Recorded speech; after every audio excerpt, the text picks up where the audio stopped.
Data types in C programming language.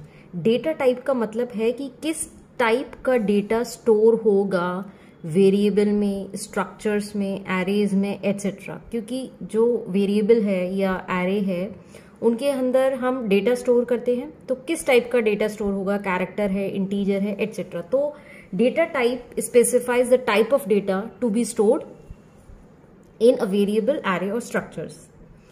Data types in 4 categories में divided हैं: basic data types, derived data type, enumeration data type and void data type. First is basic data type. हर variable के साथ एक associated data type होता है और हर data type के लिए different amount of memory required होती है। These are basic data types: char, int, long int, float, double, long double, etcetera. और भी कई होते हैं। यहाँ पर मैंने वो लिखे हैं, मेंशन किए हैं जो जनरली हम प्रोग्राम में यूज करेंगे। तो जो बेसिक डेटा टाइप्स हैं, जो ये डेटा टाइप्स हैं, इनका जो मेमोरी साइज है ये चेंज होता रहता है अकॉर्डिंग टू 32 बिट और 64 बिट ऑपरेटिंग सिस्टम्स। तो यहाँ पर 32 बिट के अकॉर्डिंग मेमोरी साइज मेंशन किया है। कैर, अगर हम किसी वेरिएबल को कैर डिक्लेयर करते हैं तो it means it will store character in it और वो मेमोरी में 1 बाइट ऑक्यूपाई करेगा। I can write like this, char ए।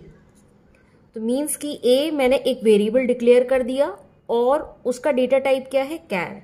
अब ए के अंदर मैं कोई भी कैरेक्टर स्टोर कर सकती हूँ और कैरेक्टर के लिए we put in single quotes. Char data type stores a single character and it requires single byte of memory, that is 1 byte of memory. Second is int. Integer variable stores integer values and it requires 2 bytes of memory. जैसे ही मैं किसी variable को int declare करूंगी तो 2 bytes of memory will be occupied by that variable in the memory. मैंने लिखा int x, means x मैंने एक वेरिएबल डिक्लेयर कर दिया और x के अंदर किस टाइप की वैल्यूज आएंगी, x के अंदर इंटीजर टाइप की वैल्यूज आएंगी। तो x इज इक्वल्स टू 2, तो 2 जो है x के अंदर स्टोर हो गया। लॉन्ग इंट और long int, that is int by default, ये शॉर्ट इंट है, लॉन्ग इंट है। इनकी रेंजेस होती हैं कि क्या वैल्यूज आ सकती हैं, तो वो रेंज मैंने यहाँ पर मेंशन नहीं करी है। लॉन्ग इंट में रेंज जो है नंबर्स की ज्यादा हो जाएगी, few thousands. Next data type है float, will store decimal values and it occupies 4 bite.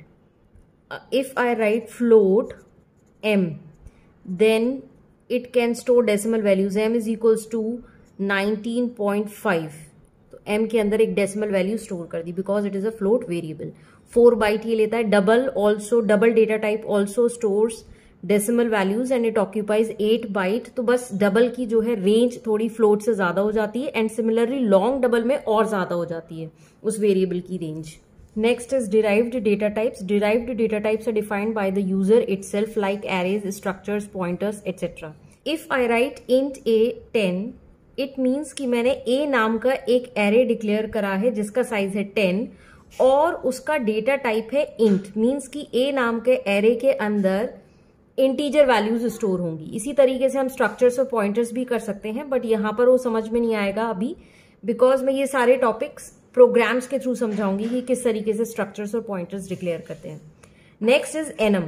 enum is a user defined data type in C. It is mainly used to assign names to integral constants and the names make a program easy to read and maintain. enum keyword है, enumeration data type है, उसके लिए we have a keyword enum और enum से user defined data types define कर सकते हैं जिसकी वजह से प्रोग्राम जो है इजी हो जाता है रीड करने में और मेंटेन करने के लिए। For example days of the week हम डिफाइन कर सकते हैं as an enumeration.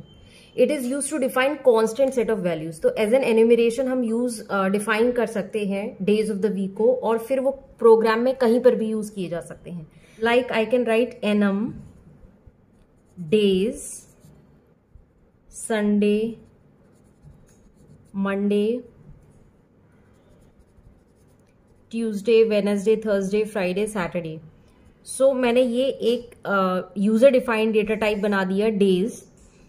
Thus it is used to define the constant set of values.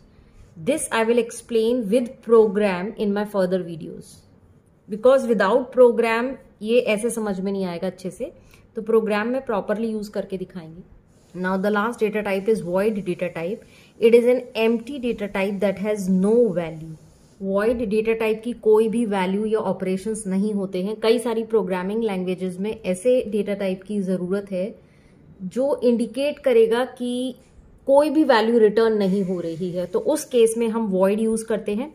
अगर हम इसको यूज करते हैं as a function return type की तरह यूज करेंगे अगर void को, तो ये इंडिकेट करता है कि function does not return a value, क्योंकि फंक्शंस जो हैं वो वैल्यूज रिटर्न कर भी सकते हैं और नहीं भी कर सकते हैं.